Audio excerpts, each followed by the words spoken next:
I want to think for a little while with you about Fra Angelico. In working together on these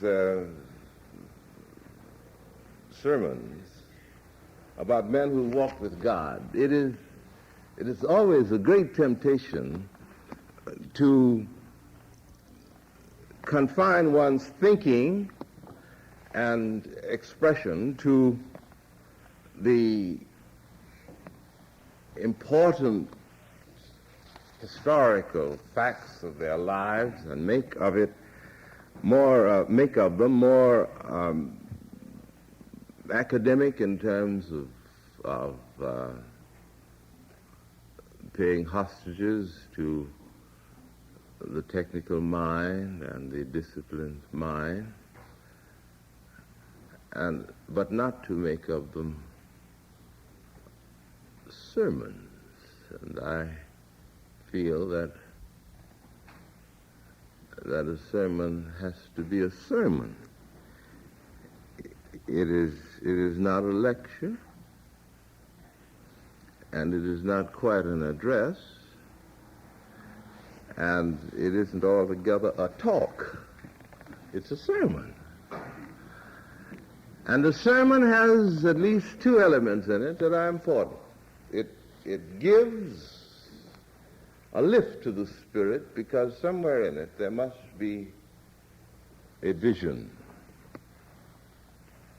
of God in terms of the possibilities of human life. It must have also in it certain elements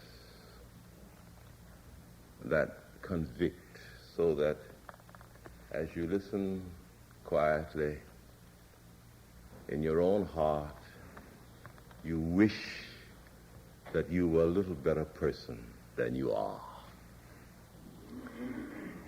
Now, over and above those two things, it may delight the mind. I've chosen Fra Angelico because he was an artist. And this is the closing of the Arts Festival. I've chosen him also because he represents in himself certain qualities that belong to life when life is lived as a great sacrament. The period just prior to the movement of this creative spirit into Italy by his birth was one that was loaded with conflicts and tempests. The Catholic Church at that time had fallen upon evil days. The Pope had been a prisoner in France for 70 years. The great house was divided because its soul was sick. The Italian cities were armed camps, and blood and violence were the order of the day. And as if that were not enough, moving out over all of Europe was the pestilence, and men were dying like flies. It's an interesting thing, isn't it? How what we call acts of God, this is an aside, but how what we call acts of God often seem to affect human life at the time that human life seems to be in the least favorable position for helping and protecting itself. When the whole flank is exposed, it seems as if the universe knows it and organizes itself to take full advantage of the weakness. It happens in individual lives. When I was in college, whenever I was broke, all the fellows on my floor were broke. There just wasn't any money anywhere. And no one needed anybody to do any work. I couldn't get a job. But now, let me get a little money. And then it happens that my roommate would have some money and some other fellows would have money. And then there'd be a notice on the dean's board for somebody to go somewhere to do a job. Life's very funny. During the First World War, when the munitions vessel was blown up outside of St. John's in the Bay, and thousands of people were rendered suddenly destitute and many hundreds were killed with an explosion that was so violent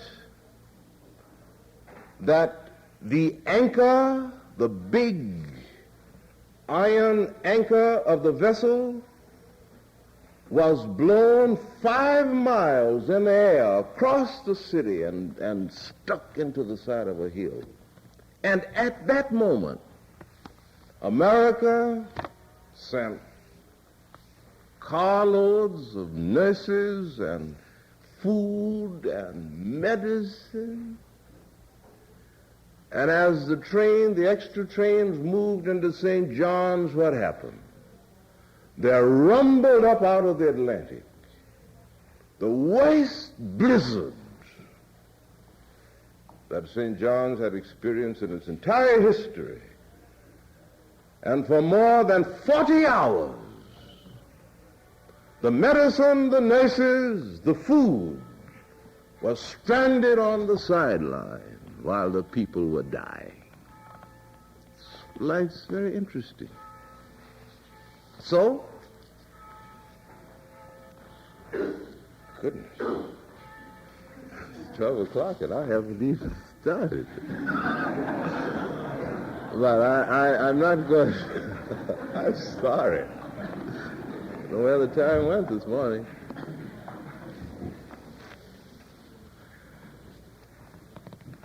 So that we're not surprised to say, when we say or discover that the pestilence, that the wars among the city-states in Italy, that the demoralizing of the Roman Catholic Church, all came at one time. And the orders, the religious orders, reflected the corruption, and the holy habit of the monk was no longer a symbol of redemption and salvation. And at such a moment, Fra Angelico was born. And he lived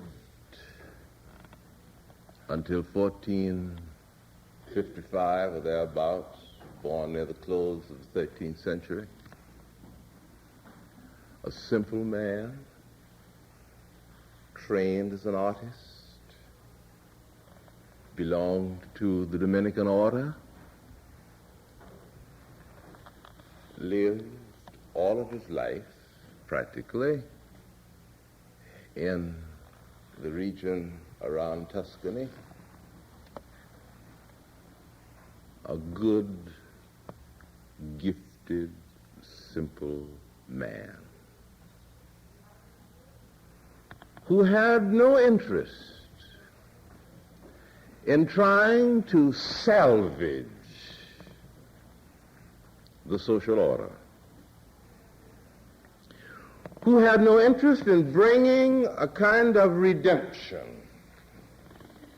to the social order by which he was surrounded, but a man who had one great and central commitment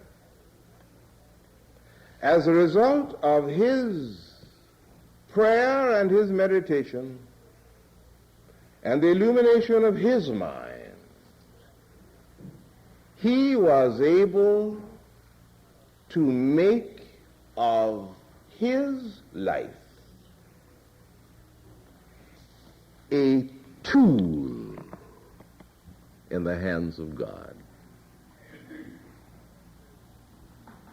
Now that's very simple to say.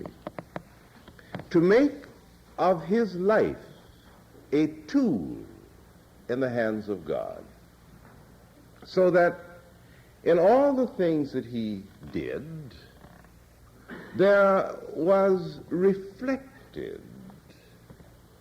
the quality of his dedication and the mood of the Spirit that had given to him his serenity. He painted walls, he decorated the cells of his order, these dingy, small cubicles. He brought into them light and sensitiveness and beauty, a kind of aura is present in his paintings. Even the 10-cent cheap color copies that you buy at the Metropolitan Museum have that glow in them. Now, there are two or three things about his life and his way of life that are instructive for us. First, he brought, as a part of his dedication to God, the best skill and equipment that was available to him.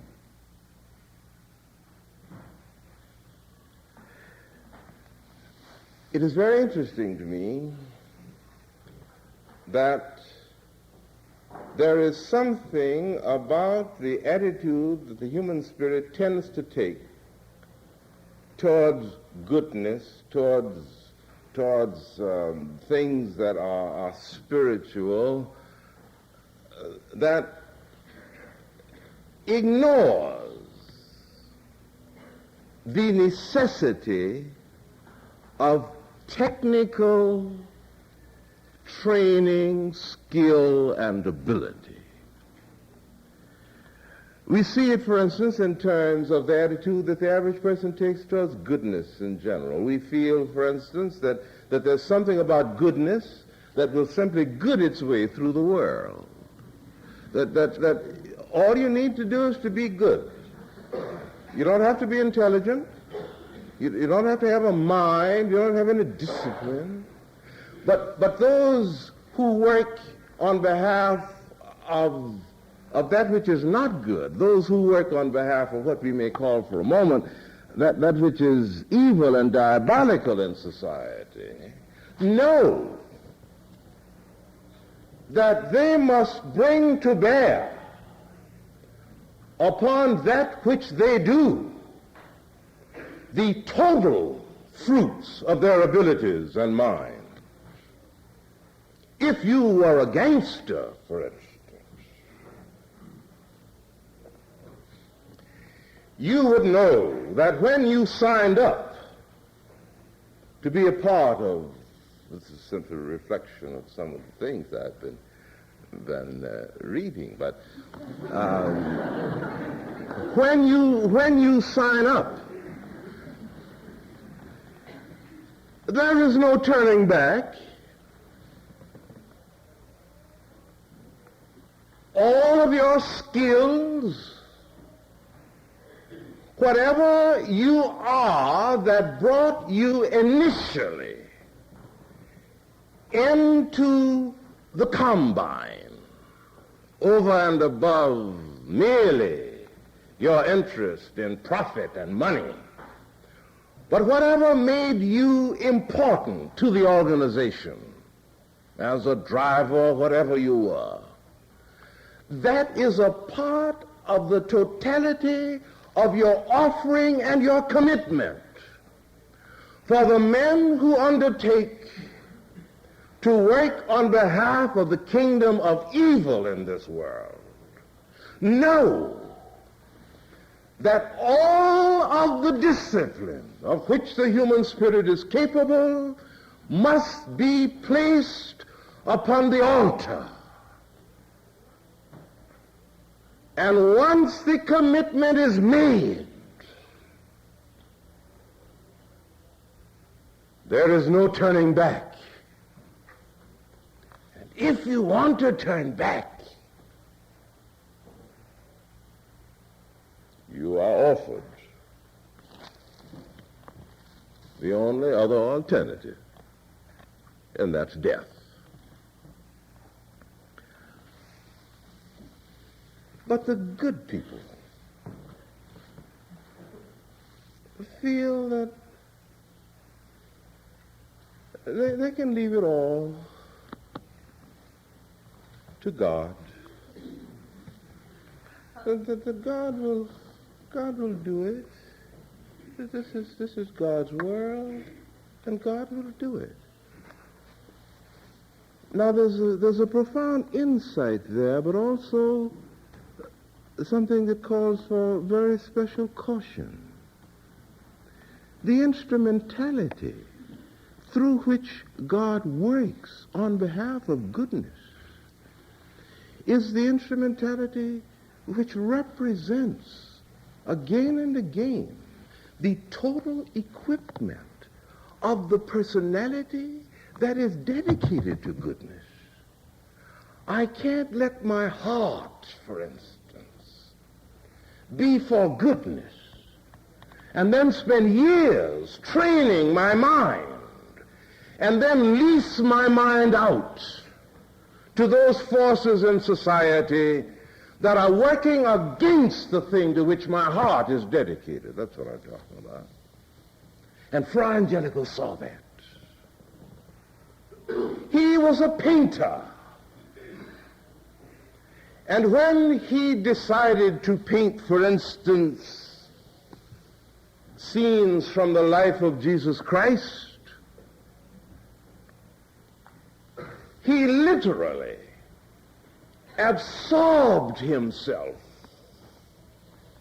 not only with the record, with whatever technical knowledge was available to him through scholarship and what have you, but he sought to absorb what to him was the spirit, so that the use to which he put the skills of his hands and the disciplines of his mind would be dedicated to the furthering of the thing to which he had given the major allegiance of his heart.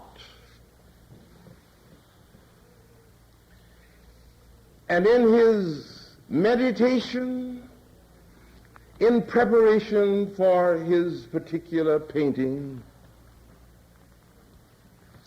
he became so illumined, so filled with what to him was the active.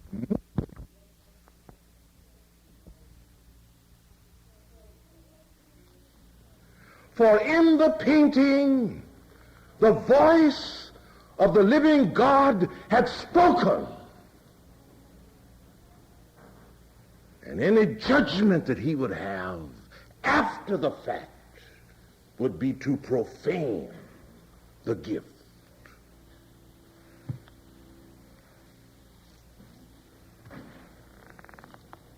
Now, therefore, he could work in these little half-lighted cells, not bothered by whether or not the leading art critics of Italy would ever see it, whether or not he would be called upon to have some great exhibition somewhere. But here in the cell,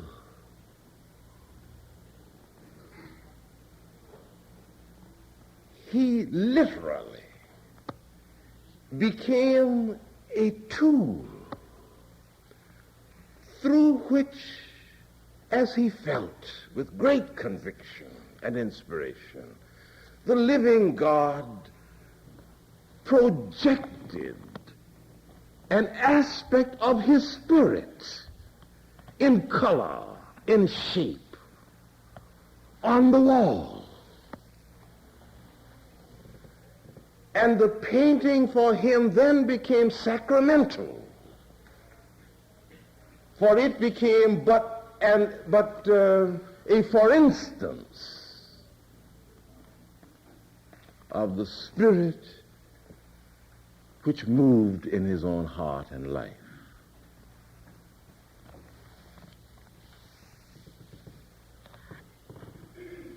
He had no interest in money, but he was a great source of wealth for the order, because if he did a painting somewhere, always religious paintings, mark you, if he did a painting somewhere, all arrangements were made by the person who wanted to have the painting done, or the order that wanted to have the painting done. All arrangements were made with the abbot of the monastery. So he wasn't bothered with collecting. He wasn't bothered with setting a price. But he did what he did to the glory of God, feeling always that his total life was the tool of God. And he arrived at that not by an objective acceptance of a vocation. Mark you. He arrived at that not by the objective acceptance of a vocation, but he arrived at that by making at the central and controlling place in his life, making his dedication to God and to the spiritual life central. And once at the core of him he was thus dedicated, then it followed automatically that whatever skills he had were part of that dedication. Even his skill in living with others. The testimony is that there was a gentility about him, that he didn't ever find it necessary to lose his temper, to use harsh words,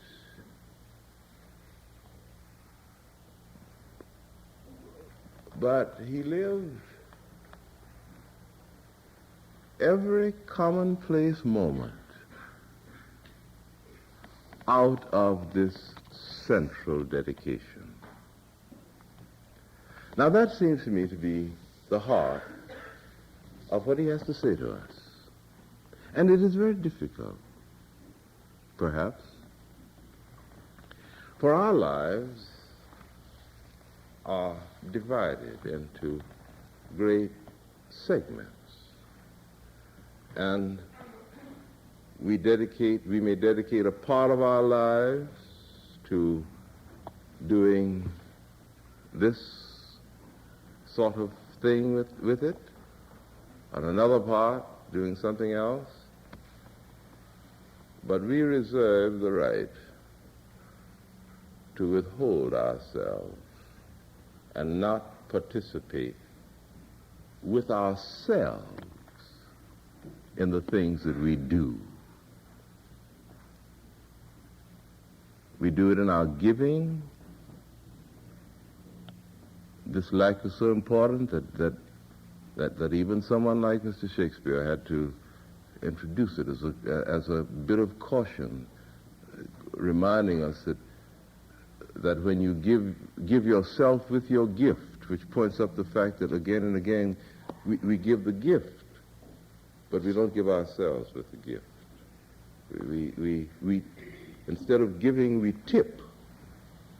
You know, it's can you think now as we sit here? Can you think of any ways in which your life, listen now, any ways in which your life is an expression of what to you is your supreme dedication? Or is your life merely made up of fragmentary manifestations? If you had to select the channel through which all of the meaning of your life is being released in terms of what to you is most valuable, most significant, most sacramental, what would it be? Or are you waiting for something worthy of your dedication? Are you waiting for your big moment when you will be swept off your feet in one tremendously whirling dedication? And while you wait,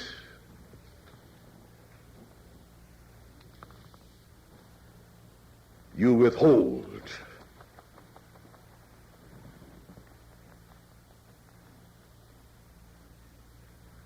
What about it?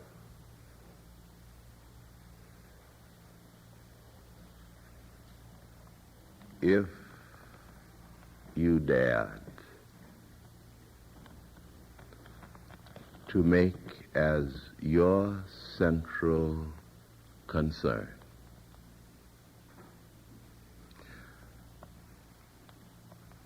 the giving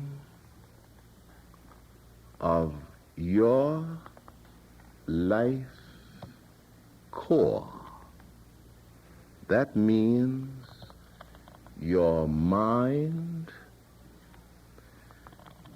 the seedbed of your desires,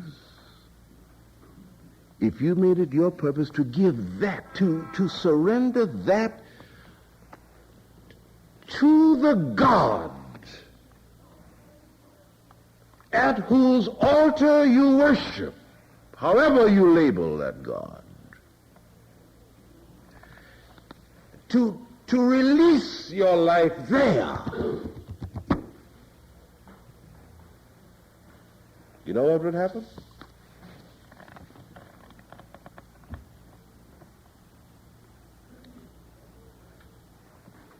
Nothing ever again would be commonplace. Life would become sacramental. And wherever you are, and whatever you may be doing, however simple, however ordinary, however obscure, wherever you are, whatever you may be doing, there at that moment, at that place, will the living God become flesh.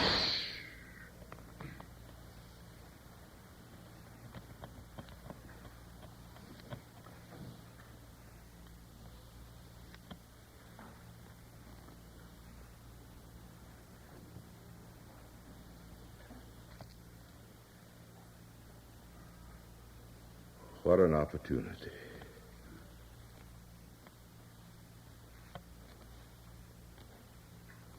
For every one of us.